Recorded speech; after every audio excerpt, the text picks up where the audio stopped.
Good morning guys, কেমন আছো সবাই? আশা করি ভালো আছো আর আমিও ভালো আছি। আজকে হলো রবিবার, এখন বাজে সকাল 9টা।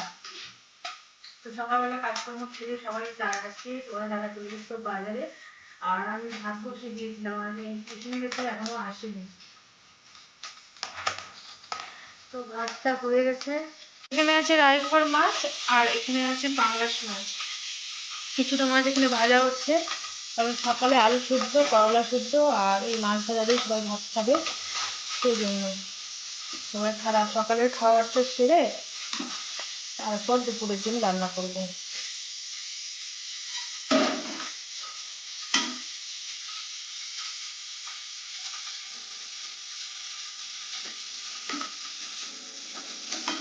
আর এই রাই ভর্তার আলু, বেগুন আর একটু টমেটো দিয়ে একদম লঙ্কা চেরা ঝোল হবে তোমাদের দাদার জন্য।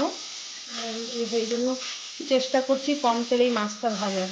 তারপর একদম তেল মশলা খাওয়া বারণ হয়ে গেছে, আর সেই কারণে কিন্তু আজকে রবিবার, তবুও মাংস টাংস নিয়ে আসা হয়নি বাড়িতে।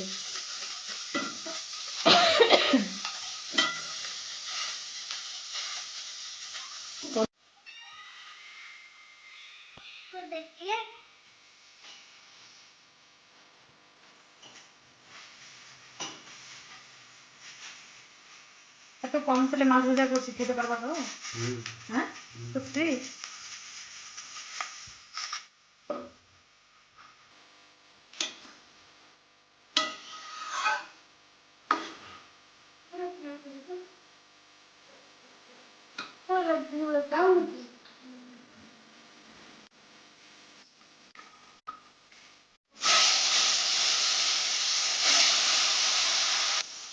ওর জন্য এই যে ছোট মাছের ঝোল রেডি হয়ে গেছে, আর এখানে আছে করলা আলু ভাজা।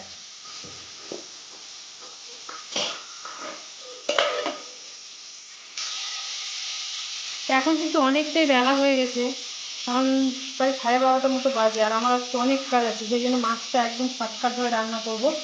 এখানে নিয়েছে আলু, কাঁচা লঙ্কা, পেঁয়াজ, টমেটো, তেজপাতা, নুন, হলুদ, আর দিয়ে দেবো জিরের গুঁড়ো, তারপরে দিয়ে দিলাম লঙ্কার গুঁড়ো। সব কিছু দিয়ে একদম মাখিয়ে বসিয়ে দেবো।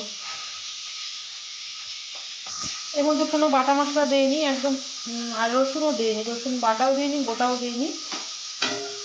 তো এইভাবে কোনোদিন আমি রান্না করিনি, তো দেখি আজকে রান্না করে কেমন লাগে, তোমাদেরকেও জানাবো, আর তোমরাও দেখে বলো যে কেমন হলো রান্নাটা। তখন করে মাখিয়ে মাছ ভাজাটা হয়ে গেলে যে তেলটা থাকে সেটার মধ্যে এটা দিয়ে দিব। কোনো ভাজা ভাজি কোনো কিছু করবো না, একটু জল দিয়ে ঢেকে দেবো, তারপর জলটা শুকিয়ে কষিয়ে ব্যাস ঝোল দিয়ে দেবো।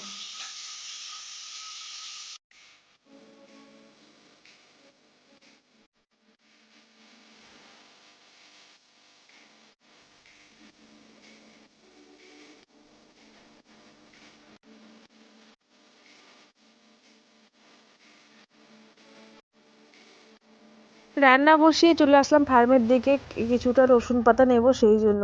কারণ পাঙ্গাস মাছ তো রসুন ছাড়া রান্না করছি, মনটার মধ্যে টেনশন হচ্ছে যে যদি গন্ধ করে খেতে না পারি তখন রান্না করে নষ্ট হবে খাবারগুলো। তো সকালে তোমাদের দাদা রসুন আনার কথা বলছিল, আমি বললাম যে থাক, আনতে হবে না, কারণ রসুনটা শেষ হয়ে গেছে। আর রসুনের যা দাম, 500 টাকা কিলো আমাদের এখানে। তোমাদের ওখানে কত করে কিলো কিলো অবশ্যই কমেন্ট করে কিন্তু বলবে। তো এই 500 টাকা রসুন কিলো এই জীবনে মনে হয় প্রথম শুনলাম। তো যাই হোক, রসুন পাতা দিয়েই আজকে সেই জন্য মাছ রান্না করছি। জানি না খেতে কেমন হবে, তো যাই হোক দেখাই যাক না কি হয়। তো সেই ভেবে রান্নাটা করছি, যেহেতু তোমাদের দাদা খাবে না সেই জন্য আমার অতটাও টেনশন নেই। নিজে করবো, মানে নিজে রান্না করে নিজেই খাবো, তো খারাপ হলেও কোনো ব্যাপার না। তো এখানে স্নান করে খেতে বসে গেছি, আর তোমাদের দাদার আগেই খাওয়া হয়ে গেছে। কালারটা কিন্তু সুন্দর হয়েছে, বাট খেতে একদম ভালো হয়নি, কারণ রসুন ছাড়া পাঙ্গাস মাছ ভুল করেও কিন্তু কেউ রান্না করবে না। যতই রসুনের দাম বেশি হোক, অল্প হলেও দেওয়ার চেষ্টা করবে। যে ভুলটা আজকে আমি করেছি। আর রাত্রেবেলা নিয়ে আসলো মাংস, কারণ মেয়ে স্কুল থেকে এসে একদম ভাত খেতে পারেনি, কারণ ঠান্ডা হয়ে গেছিলো তো খাবারগুলো। আর যেহেতু এমনিতেই রান্নাটা ভালো হয়নি, তার মধ্যে ঠান্ডা আরও একদম ভালো লাগছিল না, সেই কারণে মেয়ে ভাত খেতে পারেনি। সেই দেখে আবার তোমাদের দাদা নিয়ে আসলো মাংস। তো মাংসটা একদম হালকাভাবে রান্না করব, অতটাও রিচ করব না। অল্প করে পেঁয়াজ নিয়েছি, রসুন নিয়েছি আর আলু দিয়ে ঝোল ঝোল করেই মাংসটা রান্না করব।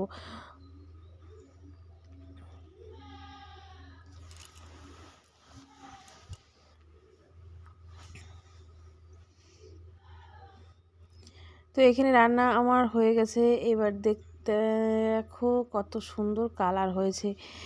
কালারটা যেমন সুন্দর হয়েছে, খেতেও কিন্তু সেই টেস্টি টেস্টি হয়েছিল। কষা না হলো কী হবে, মাটনের ঝোল, লাল লাল ঝোল, হেভি টেস্ট হয়েছিল। তোমরা যারা কষা কষা খাও তারা একবার এরকম ঝোল ঝোল করে খেয়ে দেখো কতটা টেস্ট লাগে। আমার তো কষার থেকে এই ঝোলটাই খেতে বেশি টেস্ট লেগেছিলো। আর তোমাদের দাদা এখানে বসে থেকে আমাকে সঙ্গ দিচ্ছে আর দেখছে আমি চুপি চুপি আবার খেয়ে টেয়ে নিচ্ছি নাকি। না, না, ওইরকম কোনো অভ্যেস নেই আমার। যা হয় সব একসাথেই খাই। এমনি তো একটু মজা করে বললাম। আর মেয়ে পড়তে গেছিলো, চলে আসলো। এখন গরম গরম কিন্তু সবাইকে খেতে দিয়ে দিব। একটা গোটা রসুনও দিয়েছিলাম, কারণ নতুন রসুন নিয়ে এসেছিলো তো, তো মনে হলো যে দেই একটু নতুন রসুন, ভালোই লাগে খেতে। দাঁড়াও, ভাতটা তুলো।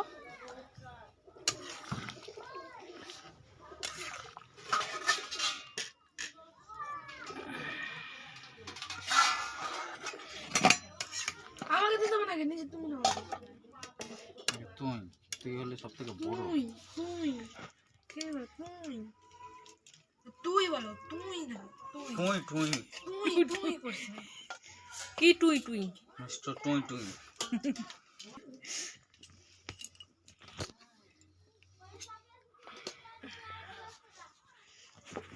তোমার দাও, তোমার কোনটা?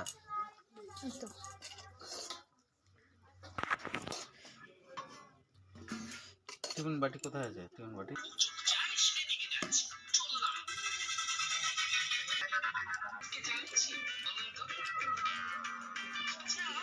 সবসময় হেরে গেলেই মহারাজের বাচ্চাদের